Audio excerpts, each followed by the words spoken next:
Hello everyone, welcome so much for joining me on this wonderful afternoon where we will be talking to 4 wonderful filmmakers who were part of the Toronto Lifter Film Festival. These films that we are screening muted in the background whilst we find out everything about the film were the audience choice from Toronto Liftoff. So, without further ado, let's get our filmmakers on. Hi guys, thank you so much for joining today. It's great to have you all here. Where are you streaming in from today? I'm streaming in from southern Spain. Nice. And I believe the rest of you are in the UK? Yeah.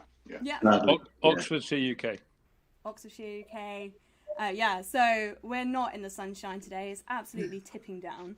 And it has been all week, so I kind of am very jealous of your sunny Spain. With me today, I have Rupert. He is here on my lap. I'm sure he'll fall asleep throughout this stream, but he will be here. So I do apologise if he starts barking or anything else. Yes, you'll behave, won't you? Yeah. I'm not joined by Claire. She is at home and she is in the chat room. So if you have any questions for our filmmakers as we go through it and we talk about their films, do post them in the chat room and we will do our best to answer any of the questions and pass them on to the relevant filmmakers. So, let's start. Lisa, why don't you tell us a little bit about your film, the title of the film, and if you have the synopsis to hand, I will get your film screening in the background. Okay, I have to do it off the top of my head. Well, the title of the film is Suryalila, 6 Years in Search of Sanity. It's called 6 Years in Search of Sanity because that's how long it took me to make from start to finish. Yeah. And Suryalila is actually the name of a yoga retreat center down in the south of Spain, just south of Seville. And so the idea of the film, it's a documentary feature, and it's very much a sort of a fly on the wall documentary feature. I got the idea, or actually I was kind of not exactly coerced, but I was doing an advanced teacher training because I'm actually a yoga teacher. But I used to be a filmmaker, or I should say a TV program maker at the BBC for about 20 years. Yeah, so I kind of left the BBC to take up my new passion of being a yoga teacher. And it was actually at the end of an advanced teacher training that we were all kind of asked to make a commitment to how to get the word of yoga out into the world. And I kind of hummed and hawed and was a little bit resistant, but it just felt like it had to be the previous skills that I had of making documentary films and bringing my passion of yoga and all what I feel about that together. So I merged the two. And it took me about another 7 months to actually kick myself up the arse to actually get it going. And yeah, so I finally did. And there was actually a pivotal moment here at this center. And the reason why it's here at this center is because my yoga teacher had just bought the place where the film is set, and had opened it as a retreat center. And the opening scene is at this moment where she's opened this big dome space. It's this just big geodesic dome to accommodate 100 yoga practitioners. Oh, wow. And she had poured all her life savings into it, and it's all touch and go whether she was going to kind of pull it off and get all the rock star yoga teachers from around the world to come and hire her premises and make the business work. So it felt like the moment I really had to actually kick in and start filming. Her name is Vidya Heisel, and you'll meet her in the film. And she actually just thought I was never doing anything. I was just trying to go there and have free holidays, just coming and getting my camera out and pretending to film a little bit, and then, sunning myself by the pool. Well, I mean, the location is amazing, so don't blame her for thinking that. Yeah, I was actually a bit aghast. I went, hold on a minute. It's such hard work. As fellow filmmakers, I'm sure you know how hard it is, actually, especially actuality filming, where you're sort of carrying kit on your shoulder and doing the sound and the visuals and battling with really high sun, heat, wind. It's actually. Were you a one-woman crew?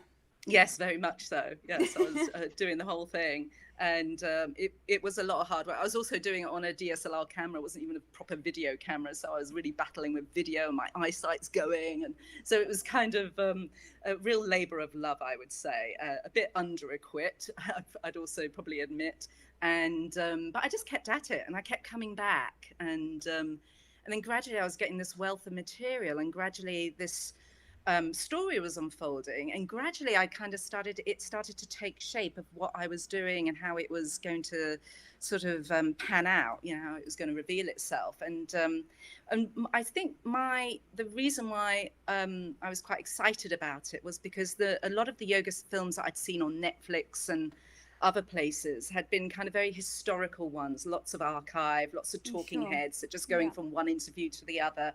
And then obviously you've got more lately you've got like more investigative stuff like the Bikram, that was a big sort of hit on Netflix, and which was kind of really, sort of the gurus falling from grace, which seems to have had a ripple effect, domino effect going around. And so mine wasn't investigative, which is actually my background. I was doing much more investigative journalism at the BBC. It was actually such a pleasure not to be sort of chasing people, trying to find out the truth, being threatened with being sued and things like that. It was actually just so nice and gentle, just going and filming in a nice location. But it was hard work, and it did take time to sort of understand where it was going and how it was going to look. And I suppose how I'd best describe it, if I was doing a one-line synopsis, it's kind of like the world of yoga seen through the lens of a yoga retreats center in the south of Spain, and it's more like it's a bit like a soap opera, seeing the world of yoga in that sort of soap opera setting, because it's watching all the highs and lows behind the scenes of what's really going on, when people are running business, trying to have all these values and yogic ethics, and how that really kind of matches and marries with business. So it took you 6 years to make this documentary, is that right? Yes. That's crazy. Well, I didn't know it was going to take that long. No, sure. At what point did you decide that this was going to be a feature?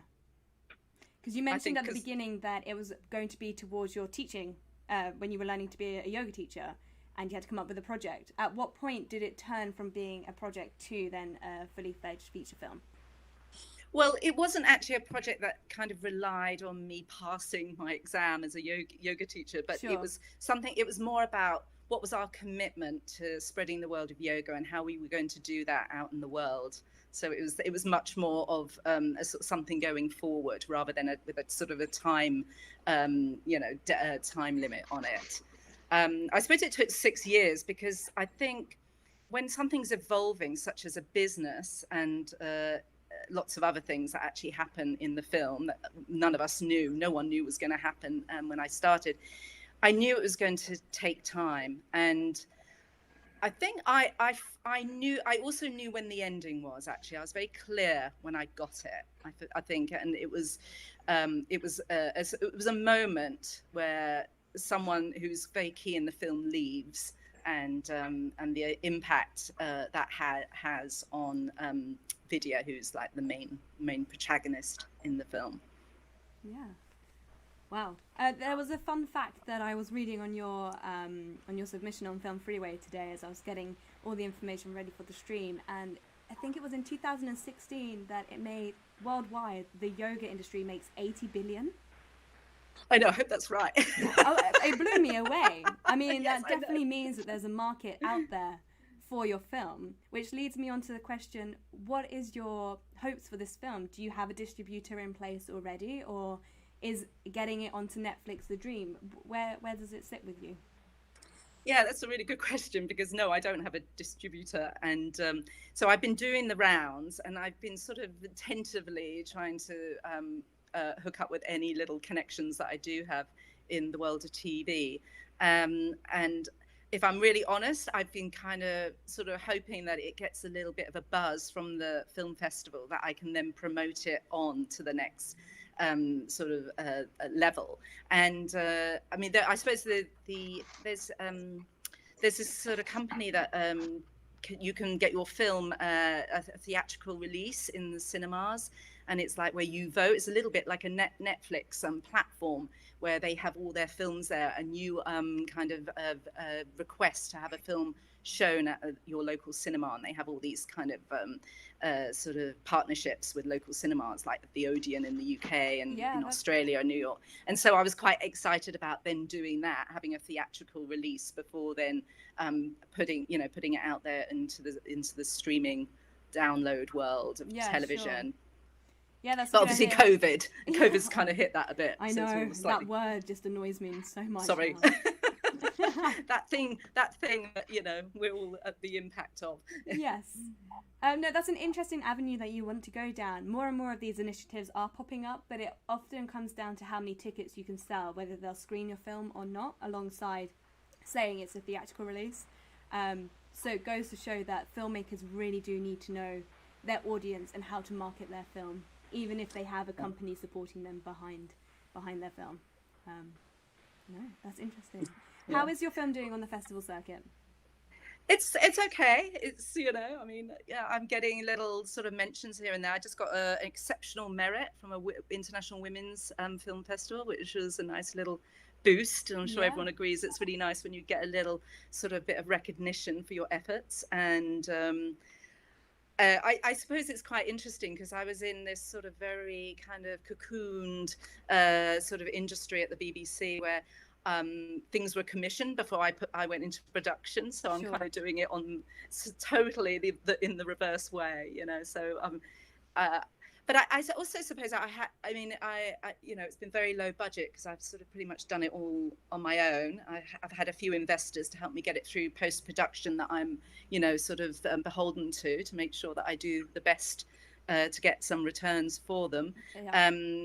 Yeah. So I think that was the most challenging, actually, was kind of setting it up as a company and, raising the money to actually get it through all the posts, so the offline and then into the post-production. And I was very lucky to get an editor that's, he's a multi-BAFTA award-winning editor that I've worked with in the past to agree to do it. And he did it because he has done so much TV. It was like an opportunity for him to do, one, a feature length, and two, more independent when you haven't got executive producers and channel breathing down your neck. So it's that freedom that I think we both felt in making it. It was very much sort of a freeing experience. And maybe, I don't know, I'm sure there's some sort of converse thing about that as well, that, you can get a little bit sort of in love with your material and need a bit more objectivity.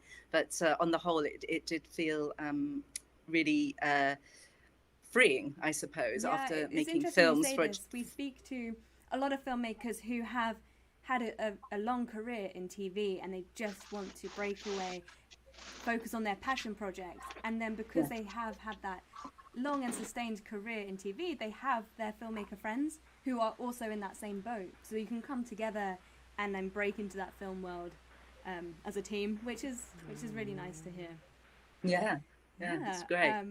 So there's obviously quite a big community around. I'm going to try and say the film now. Suryalila. Suryalila. There's a nice community, and you can see that throughout the filming, and you can see just the groups of people that are there. Have you screened it at this yoga retreat place? Yes, it gets screened every time a new group comes. And, yeah, and so it's been so a lot of people that see it, they can be quite influential in their own worlds. They come to do a yoga retreat, but they might have a lot of, contacts and connections. So it's actually quite a useful thing having it screened here with all the different people from all different walks of life that come to try and find some sanity here. And so they go out. And I was very pleased, actually, when someone got very excited about it and likened it to The Big Little Farm, which was a film that took, I think, probably 12 years to make, about these two people that leave the rat race of LA, actually in the filming world as well, and go and sort of bring this farm to life in a permaculture way, in a permaculture fashion, which, of course, my film also goes into, because they start a permaculture project here at Suryalila on site, because the whole of the land around is turning to desert. And so all these kind of desperate attempts to, keep buoyant, find water and all this sort of stuff. So it was sort of similar in vein to what The Big Little Farm went through. And that was a really big hit at Sundance and, and actually made quite a lot of money once it went to DVD and things. And actually, when I look at what it made, it was actually, oh, gosh, that's quite inspiring, that they managed to. And how many people are in this new take every time the film gets screened? Well, it can vary. So, for example, we've got about 30 people here at the moment. And that will they'll watch it on Friday night, tomorrow night. So it's being screened privately here to a sizable amount of people in terms of sort of taking out internationally in the world, because everyone's coming from all over the world. And I get a lot of people coming and wanting to talk about it, and also people when I go and. If again, when the yoga studios were open, if I talk and said, "Oh, I've made a film about yoga," people get very excited about wanting to watch it. So, yoga is such a passion for a lot of people for so many reasons that when I mention it, people just want to. I get cornered in the changing room, and you can sort of end up talking about it for a long time. So it's definitely something that really inspires people when they've had a profound impact by the practice. Whether it being physically, mentally, emotionally. Spiritually. So coming more from a business kind of aspect, are you in some way collecting the data on the film of the people that have seen your film, whether that's an email address or a Facebook page or some sort of like system? So when you go to when you're ready to go to distributors and sale agents, well, you can say, actually, we've had these thousands of people watch our films. Here are some of their thoughts. And their comments and their comments on the project, and that they have all said that they'd love to see it on your platform, and they can bring more audiences to it. If there's some way that you can capture that data, then it will massively go in your favor. I think that's an amazing idea. I feel a bit sort of embarrassed to say I didn't do that. I didn't even think about that, but that's a great idea, and I'm going to put that into practice as of tomorrow, I think.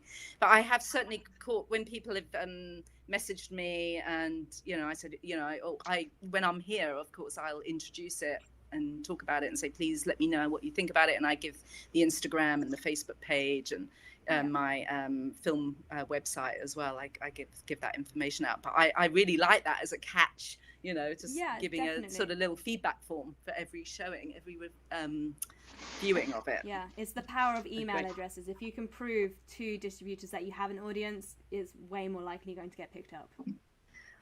Brilliant idea. So this being cocooned in the world of the BBC, you just get this gift of a commission that you produce, and then you get a guaranteed transmission. So it's definitely been a baptism of fire for me, sort of having to kind of really learn what it means to be, I suppose, a film producer in the terms of movie making, in terms of the movie world rather than TV world. Which then leads me on to my next question. What is next for you? What are you working on now? Have you started another project, or whereabouts are you? Yeah, so that's really interesting. Again, because of that word that we can't mention, I was going to the US because actually I'm just following my passion at the moment, and I just think there's even though you might describe it as a niche market, it's a big niche. Yeah, and it can sort of capture a lot of people, and so I'm not worried about that. So my next film is actually something that I've now become a teacher of as well, which is another sort of method of yoga called Katona yoga. Katona is actually a place in upstate New York, and it's this amazing woman. So it's like the crones, as I call them, the elders, the elder women of yoga, where we focus so much on all the patriarch of yoga, where all these sort of male gurus, which are falling from grace now. It's actually seeing what's happening in America. And America, compared to England, Europe, are always ahead. They're always about 5 years ahead of the well-being world, I feel. Okay. And so I'm over there. Well, I was over there until I can't go there at the moment. And it was basically the idea of this would be a very different film. It would be almost like one of those documentaries on the South Bank show. Do you remember the South Bank show? Melvin Bragg. And it was just these quite creative, artistic films about creative, scientific people. And this one, so Katona yoga is actually about sacred geometry.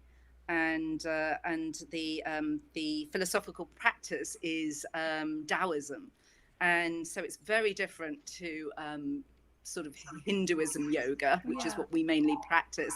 And the teacher always says, yoga can have it doesn't have to be curry flavored.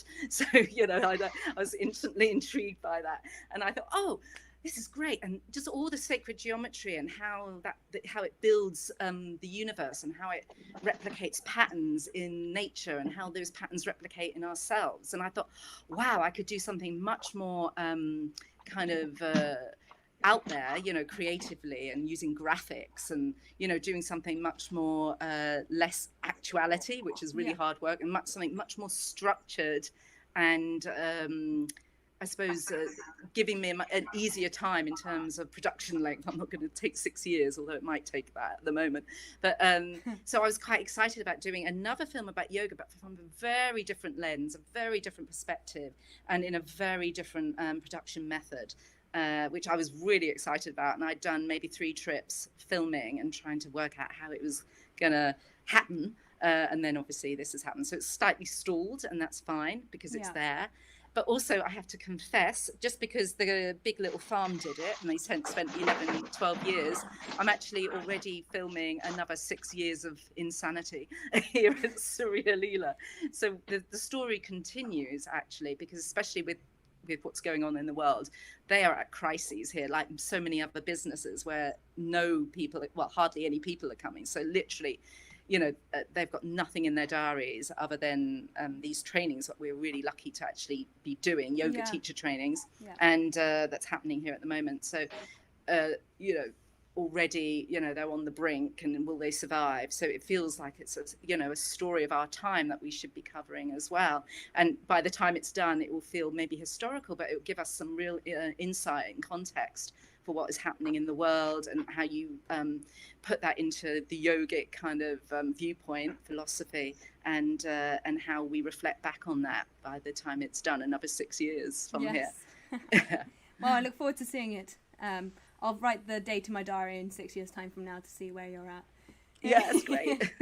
Thank you. Okay, before we move on, James, Simon, and David, do you have any questions for Lisa? What will you call it when it's 12 years? Because you're doing the alliteration. 12 years of mentalness. I don't know. I think that's a really good question, and I don't know. I mean, I've got 6 years to think about it, but I don't know. My working title is another 6 years of insanity. I just sort of make it a joke. Oh, another 6 years in search of sanity. Yeah. So I think it's a lifetime goal, finding what does this all mean? Why are we here? What's it all about? 12 years a slave. Yeah, yes. I was thinking that. Great 12 years. Great title. Yeah. Brilliant. 12 years a slave to yoga. Yeah, that's great. No. Well, thank you so much for sharing your story and letting us screen your film here muted in the background. Let's move on. So let's move on to Stay Hidden, which is directed by James Owen. So I'll be changing the films over here. And here we go. It's just started. So, do you want to tell us a little bit more about the film, and do you have a synopsis to hand? Yeah. So Stay Hidden is a micro short about a boy, a teenage boy with diabetes, who's trying to stay alive in a post-COVID apocalyptic world, basically. And it was a story that was inspired by the coronavirus. Oops, I said the word. No, I mean, it's fine. We've opened that can now, so we can just keep going. And it was made during the period of lockdown when we really couldn't get out and about and do very much. So it really was made in isolation. It was myself and my youngest son, Toby. And is Toby the actor? Yes, he is. Yeah. Nice. What a perfect way to start that show roll off. It looks great. So hopefully his acting career will take off. Well, I think it's about the 4th film he's done now. So the first one, he was much younger and very cute.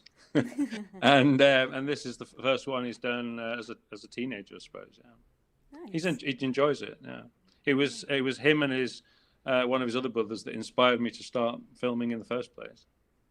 So has your background always been in filmmaking, or when did your career start? So I no, it's not always been in filmmaking. I'm actually a knee surgeon in my spare time right now.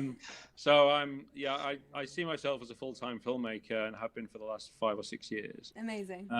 But obviously I also I dabble in people's knees. Yeah. I mean, filmmaking can be a risky job, so having that security within the knees is good to have. No, yeah, absolutely. I mean, surgery has been my whole life's career, and it still is, I suppose. But I do filmmaking activities every day. Stay Hidden was, as I say, inspired by lockdown, and it was an opportunity to spend some time with my son and make a short film for some 90-second film festivals, etc. Yeah. And obviously Toronto.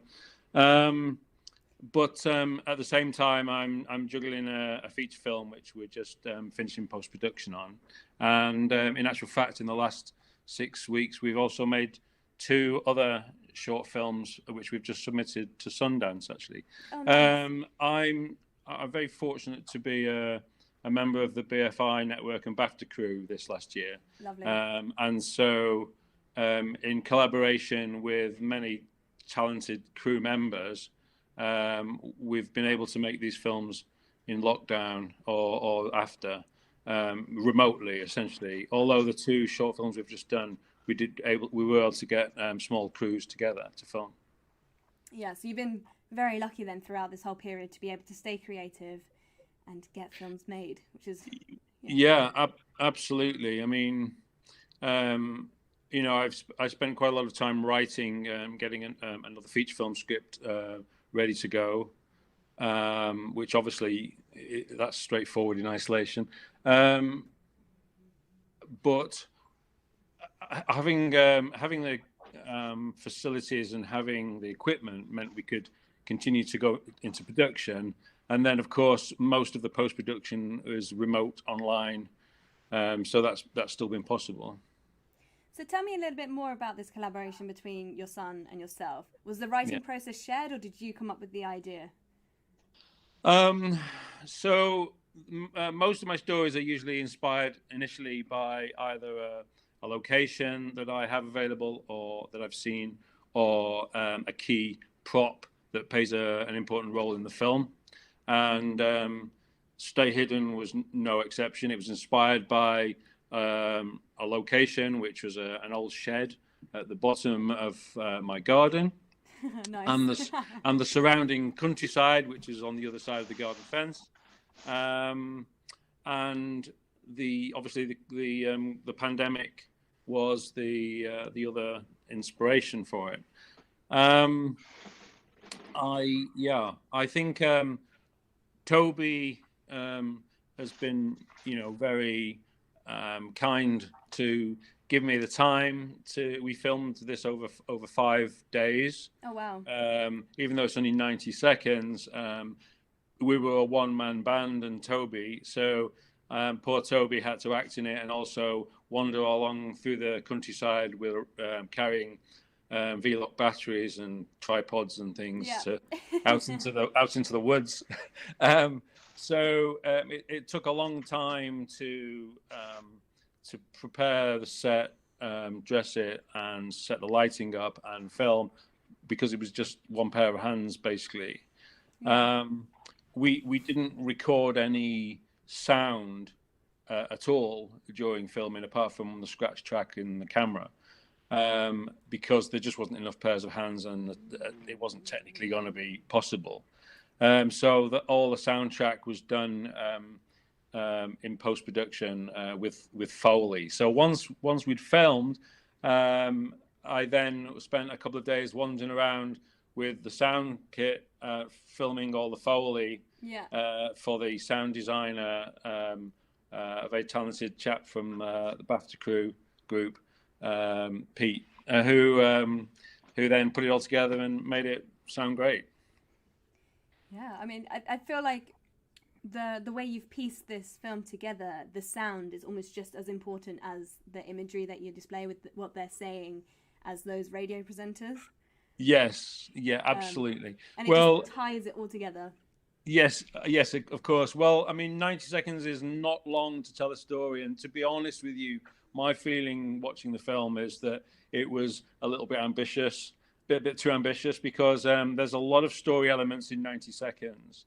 And you're being, as an audience member, you're being bombarded by the visuals, the sound, and also the radio commentary and the words of the radio commentary, the dialogue of that, which is all telling you bits of information. So you're getting 3 or 4 bits of information simultaneously that you've got to assimilate to try and work out what the heck's going on all in that 90 seconds. I think it does leave people thinking, okay, well, what was all that about? And then thinking back and watching it again. The first time I watched it, I thought there was maybe a glitch in our upload system because of it being 90 seconds, and I wanted to see more. I thought it was like an amazing opening to a film. And I had to go back and check all your analytics to make sure it was actually 90 seconds. So with that in mind, have you thought about maybe extending this? I've certainly thought about a re-edit. As I say, we filmed a lot of footage, and it would certainly be possible to re-edit this into a slightly longer version, which gave the audience a little bit more time to assimilate the information. It's an idea, but I've moved on, and I'm now, I've done 2 other longer films since, we've just got a feature film to distribute and another one to start making. So I don't think I'll go back. No going back. Always forward. That's done. Well, I take it it's still doing the festival circuit at this moment. Yes, absolutely.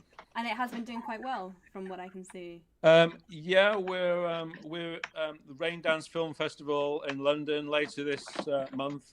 We're showing Rain Dance, so that's quite exciting. It's a great festival. Is that a live screening or also online? It's obviously because of the Voldemort word. Because of the COVID problem, we're essentially online. Yeah. I think they are doing some live screenings of some of the things, but the shorts are online. Sure. But it's such a great festival. Yeah, it is. It is. It's a wonderful festival. We often see that we have similar film screening each year, which is good to know, I guess, as well. Yeah. Cool.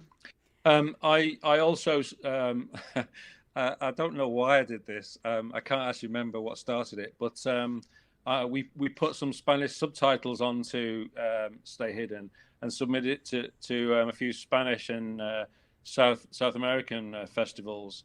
I think I can't remember why it was Spanish, because I've no affiliation to that language.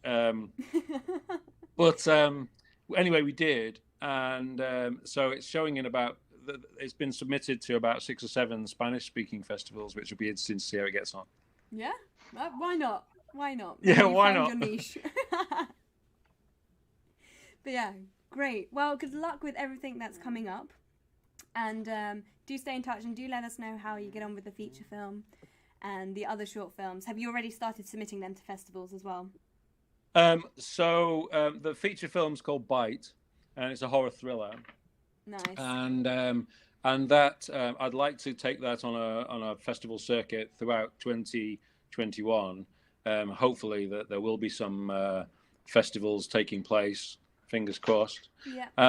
And then the other 2 short films, again, I'm going to send those off on a worldwide festival circuit as well. Nice. And how many of those end up being online next year versus in reality, I don't know. Sure. Fingers crossed. You should look at Devilworks as a distributor or sales. Yeah, I've spoken to them actually. Okay, good. And then Shudder is also another platform that I would get in contact with. Brilliant. Cool. Well, good luck with everything. Any questions for James from anyone else? Yeah, actually, I've got a problem with my knee, and I just wondered. Yeah, just send me an email and I'll be in touch.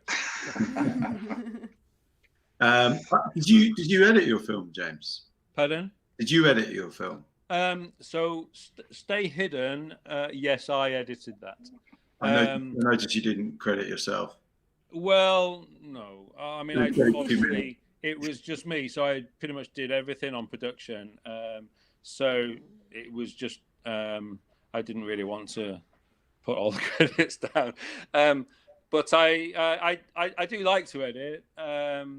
But obviously, I also like to have an editor. I think filmmaking is a collaborative process, and it's so much better for that. So it's important to pass on, have other key players in those roles, and even people who have more skill set than me, which is not that difficult. Yeah, collaborating is powerful.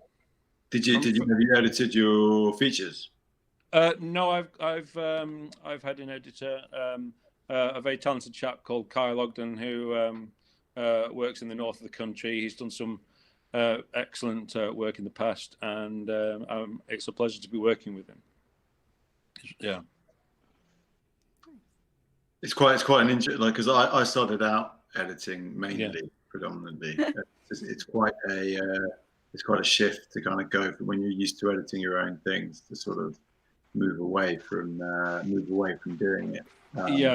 Yeah. I mean, you've got to be prepared to be open-minded and to see what other people can bring to the table.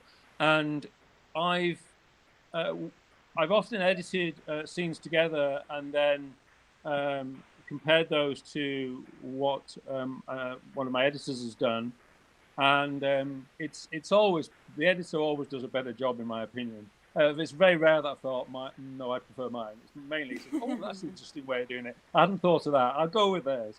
And it's the same with writing. I always write in collaboration with others. It's a much more powerful process. It's more efficient as well, and you always end up with a better script quicker. Nice. Yeah, I think I certainly agree with that from a writing perspective. But it's good just to continually have someone challenge you. And just add and then kind of bounce off each other for sure. I think it does move forward quicker. Yeah, and I feel very fortunate to have been in the BAFTA crew group this year, because it's been a superb opportunity to meet some amazingly talented individuals and work on these short films with them, and they're all done as passion projects, which has been a phenomenal opportunity, and great to meet and to make friends as well as colleagues with these people, other people. Yeah. Especially when we've got lots of other projects moving forward, with the company. Yes, nice. My question was about BAFTA. Actually, are you a BAFTA member to be in the BAFTA group? So no. So it's the BFI network and BAFTA crew, and if you investigate, if you go to the BAFTA website, it shows you all the different opportunities there are with BAFTA, and there are many. It's been superb. I mean, I was lucky enough to go to the BAFTA awards ceremony at the Royal Albert Hall. Nice. So that was a nice perk, and also to attend several pre-release screenings in London of various films. Jojo Rabbit, for example, was one of them. It was fantastic. Cool.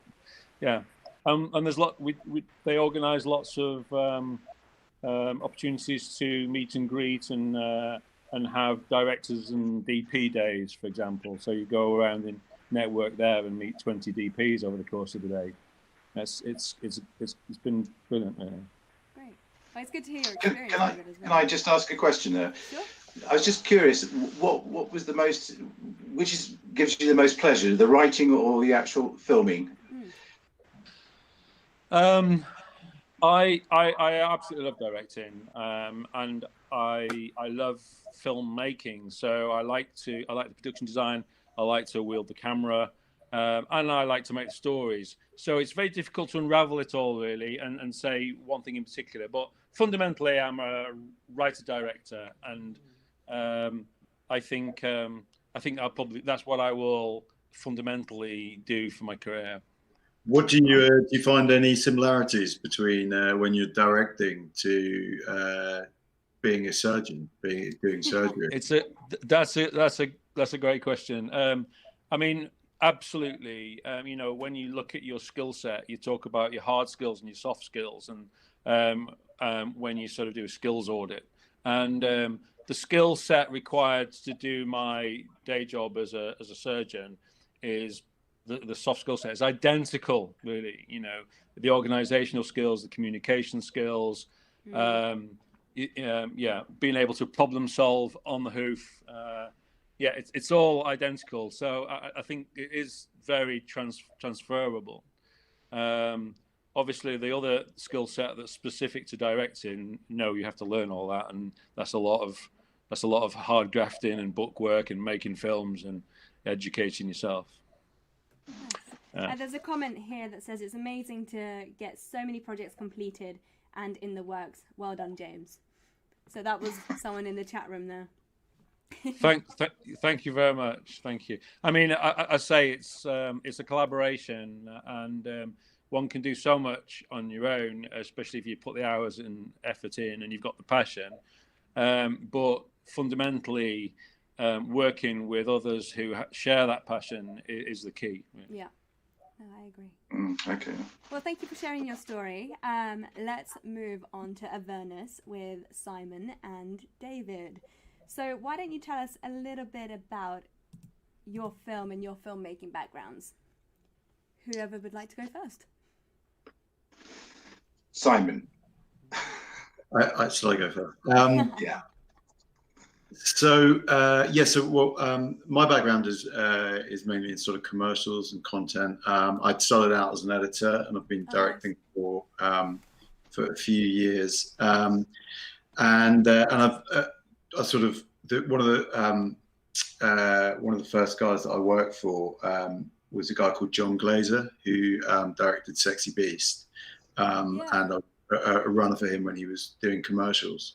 So I kind of wanting to do movies was super impressed, and I kind of thought, getting into commercials was the way to sort of progress a career, start making films. And I think it's probably over the period of time that I've been doing it, I think it's changed a little bit. I think that because making films has got cheaper, that the best way to have a career in films is just to make films, and you can sort of almost start making features and what have you on such a shoestring now. Yeah. But anyway, so I sort of started doing that, and gradually sort of didn't do much drama over long periods of time, and then a couple of years ago had a bit of a reset and made a short film called Dead Cool, which was a fairly horrendous horror film, which upset quite a lot of people, but equally had we had a good run on the festival circuit, which was cool. It's kind of divided. People who really liked it or they completely hated it. And anyway, David obviously was someone who saw it and completely hated it. And so I knew David, and we'd actually played golf together. And as you can see from Avernus, it's based around a golf club. And David saw Dead Cool and asked me if I would like to be involved in Avernus. Sent me the script to it. I really loved the idea. Loved the script. And we kind of had a few ideas about how we were going to make it. And I think one of the things that was appealing to me was that actually having, I think that I mentioned to the other filmmakers before we joined the chat, was that when I made Dead Cool, my previous short, it was just a complete nightmare because we spent ages finding a location. We had to do everything from scratch, and we spent ages casting it, and it was such a painstaking process. And David had a really good idea and knew some of the actors in the film in terms of who we wanted to cast. We had the location, so in a sense, there were quite a lot of the elements were in place to sort of move on and make the film in relatively short order. So yes, that's sort of how I came to the project. Nice. And I'm sure from your previous short film you would have learnt so much from those mishaps and mistakes that were made, essentially. Yeah, I mean, I've been doing this a while now, and I've made a bunch of short films at film school and beyond. And so, if there's a mistake to be made, the chances are I've made it at some stage. So, but of course, you keep on making mistakes, and I think it's a big part of the process because I think apart from anything else, sometimes you get lucky, and if you do everything perfectly, then your films are the kind of sort of start becoming painting by numbers a little bit. So you need to, I think as a filmmaker, you need to allow yourself into that space where you're not 100% sure what the outcome is going to be, and that you're taking some risks, because you get to a stage where everyone can kind of shoot a scene in the way that it should be shot, and it's where you start challenging yourself the appropriate amount, probably not too much, so that you completely lose control of everything, but just doing things that are going to that have the potential to go wrong in ways that you can't imagine, and then they might go wrong in a way that benefits you, and you can tell everyone that you did it deliberately afterwards. Yeah, and sometimes, like you just said, they're the mistakes that make a film great, or it can be. Yeah. Okay, well, David, why don't you tell us a little bit about your background and what your role was within this project?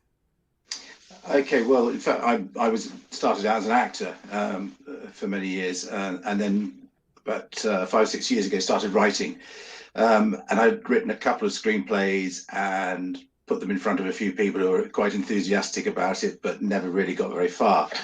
So the idea was doing a short was a kind of a calling card, if you like, and I'd always had the idea of, I was fascinated by doppelgangers, and so that's kind of where that comes from. And Simon reminded me the other day that the actual idea came from a dream I had, which I'd forgotten. And the other thing was committing the perfect murder, because this is the perfect murder, if you like. Yes. So putting those two things together, where to set it, I knew I could do it at the golf club, and so I sat down and started writing it, did a couple of drafts, was relatively happy with it, and then I sent it to Simon, and then we took it forward from there. And in terms of the cast, I mean, David Yelland, who plays David in the piece, I wrote that with him in mind. He's a long-time friend and an actor who I admire terribly. And then Jamie, I was playing golf with him. There's a huge golf connection in all of this, I have to say. And I mentioned it to him, and he was interested. And his Kerry Norton, who plays his wife in the film, is actually his wife in real life. And I'd never seen her do anything. And I said to Simon, why don't we have a look? And we saw a couple of episodes of Bad Girls that she was in. Oh, wow. And thought, that's going back a bit. Husband and wife coup. So that all worked very well. And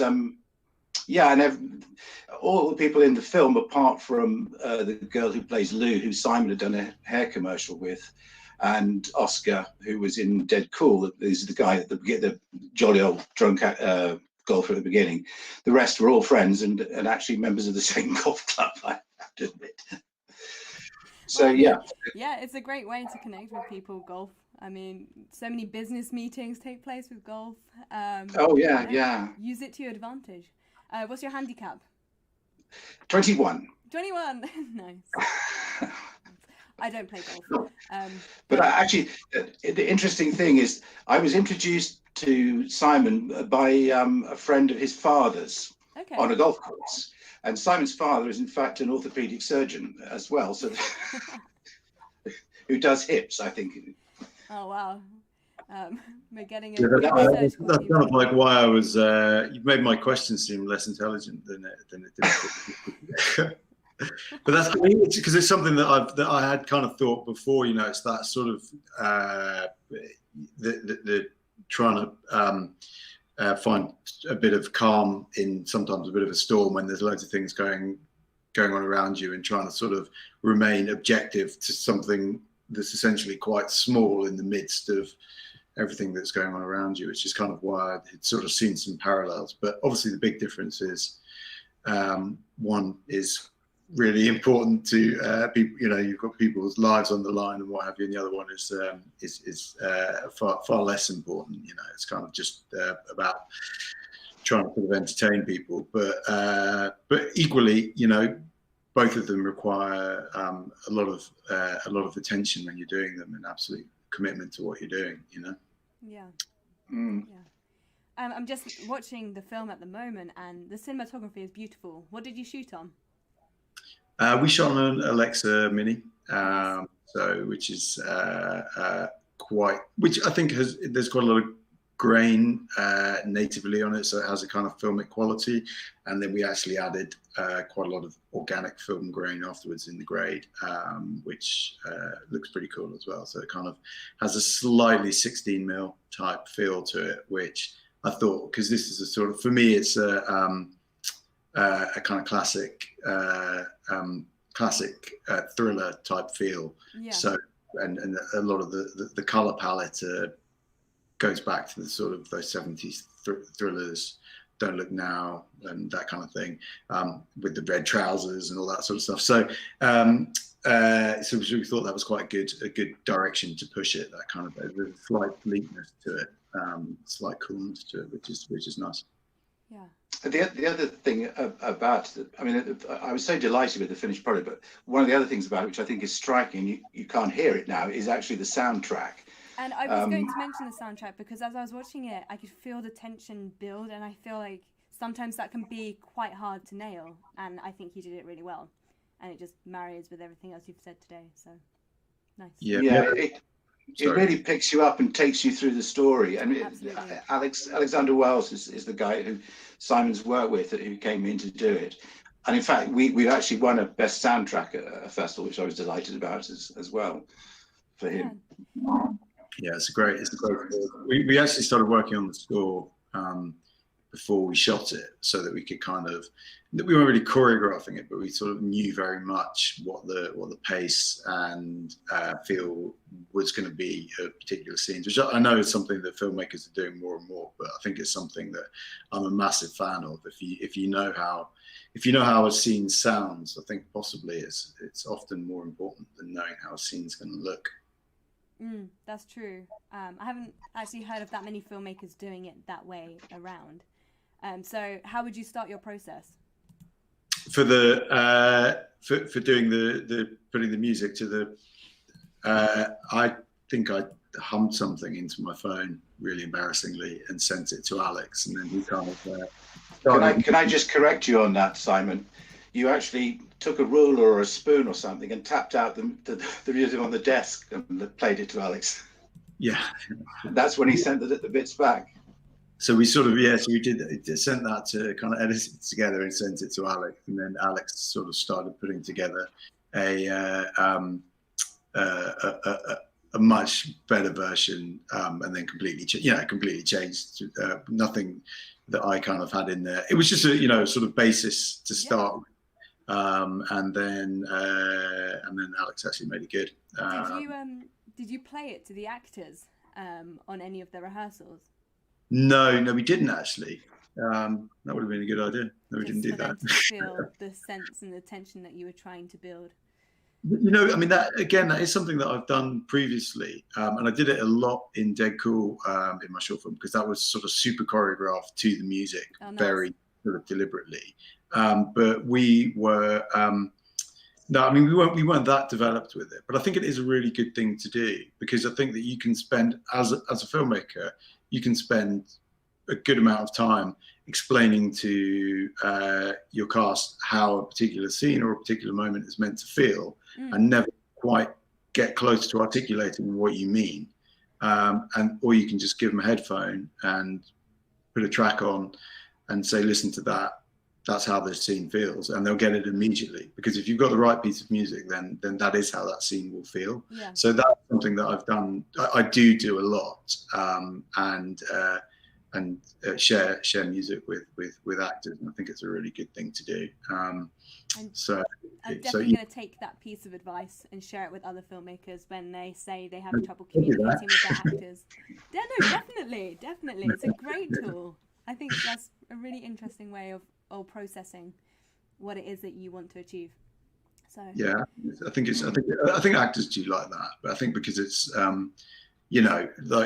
sometimes I pre-visualize things as well, and you have to be very, very careful with the actors that you do or don't show a previs to, because they might, some actors kind of really like to know what that shot is and where, how close you are and all that kind of thing, which is fine, and they sort of adapt to that, whereas other people just don't want to know it all, and kind of, so I think you're always kind of responding to what the actors need, but most, I don't think I've ever met an actor that hasn't kind of got on board with the idea of listening to a piece of music that's going to kind of help them with that scene. And also the other thing is, if you're doing a sad scene or something like that, I mean, nothing can make you feel sad as quickly as a piece of music. So in the absence of being a director, it's quite a good shortcut to be able to help people with their emotional state,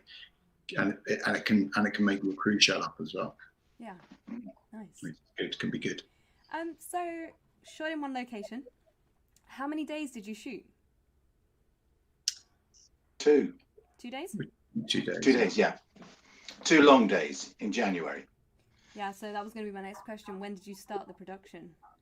We shot 20th and 21st of January. Okay. This year. Nice. So then, was it completed before we went into lockdown, or did you have that time to edit it, color grade it? We'd done the grade, but we hadn't done the music or the sound design. That was all done during the lockdown. Nice. And I also saw that you've screened at quite a few festivals. Is that right? I'm sorry, say that again. You've had quite a few festival screenings? I think we've had 10 now. Yeah. Actual screenings, yeah, but they're all online, sadly. But and we've picked up 9 awards, so I'm quite pleased about that. So that's actually how many festivals have you submitted to if you've been selected for 10? We've submitted to 84. We've been not selected for 8, so we're just over 60%. Yeah, I mean, that's amazing statistics. If you think about it, so congratulations on that. And but we didn't get into Rain Dance. Damn it. I'm sad to say. They missed out on this one. I got into Rain Dance with like the first film that I ever made, and then I've never got into it. Never mind. I take it you've got quite a lot of screenings then coming up still. Yeah, well, I mean, I started submitting in June because it took us during lockdown so long to get that last bit of editing done, to the post done. So I think it was June. So some of the bigger festivals, Simon talked to me because he submitted to festivals before, and he said, don't go in when it's too close to the deadline, because they could already got their program sorted. So the bigger ones are not really coming in till next year. Sure. Well, that's good then, because if you do get selected, please do let us know where the film is screening next, and we can share it with our network as well. Likewise for anyone else, if you want to invite anyone, let us know, and we'll give a little shout out for you. Oh, that's great. Thank you. Yeah, Thank you. Cool. Thanks. So what's next for both of you? Have you got any other projects lined up? I'm currently working on a horror Cool. called The Haunting, which is a feature project with Stephen Cranny, who is co-producer on Avernus with me, and a lovely old director-producer called Robert Young. And we're shooting hopefully in January, and currently off around looking at old manor houses to find suitably spooky ones. Nice. So yeah, that's what I'm busy on at the moment. And Simon? Yes, so I'm actually shooting my debut feature next year in March. So yeah, very exciting. Written by a guy called David Griffiths, who wrote The Hunted and Collateral Damage, the Arnie film. Sort of based in the States.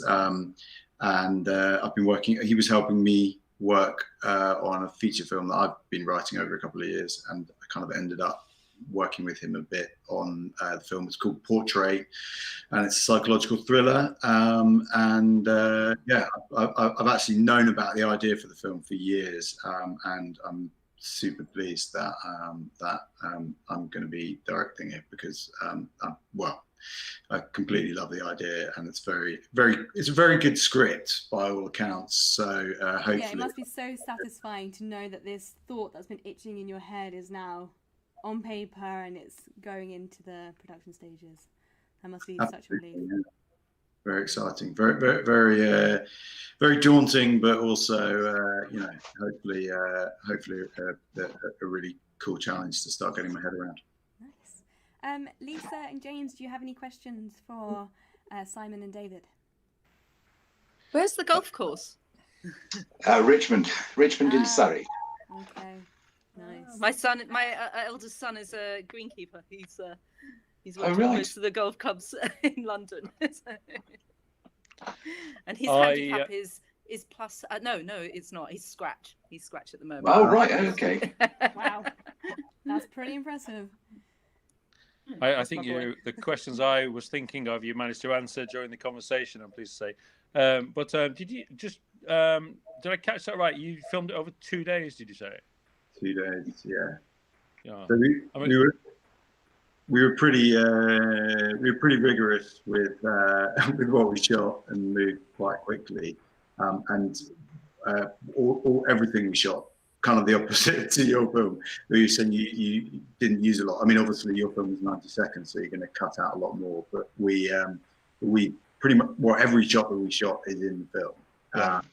So we didn't really sort of ditch anything, which is nice because I think that it has the pace that we intended it to have as well.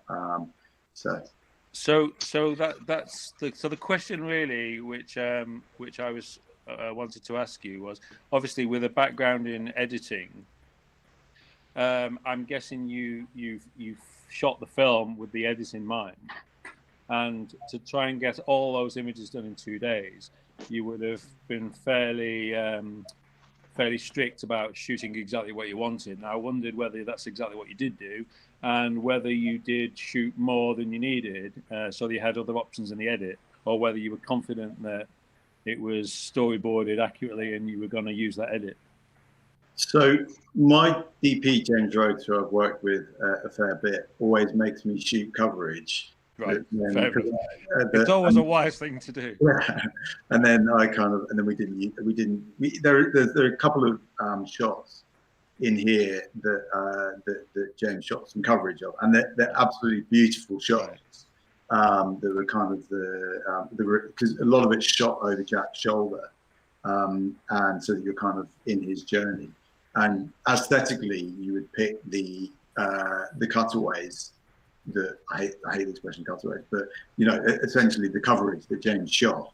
They were nicer shots than the sometimes slightly messy shots over Jack's shoulder, but for me, it was about the way in which the journey felt, and the kind of So I guess those shots actually were ones that we didn't use. We shot a couple that we just thought, just in case this scene isn't communicating, isn't translating, just to kind of get ourselves out of trouble. And I think it's always a good thing if your DP saying to you, "You really should do this," then you'd be a bit of an idiot not to do it, because they're going to get you out of trouble sometimes, and so you need to have some coverage.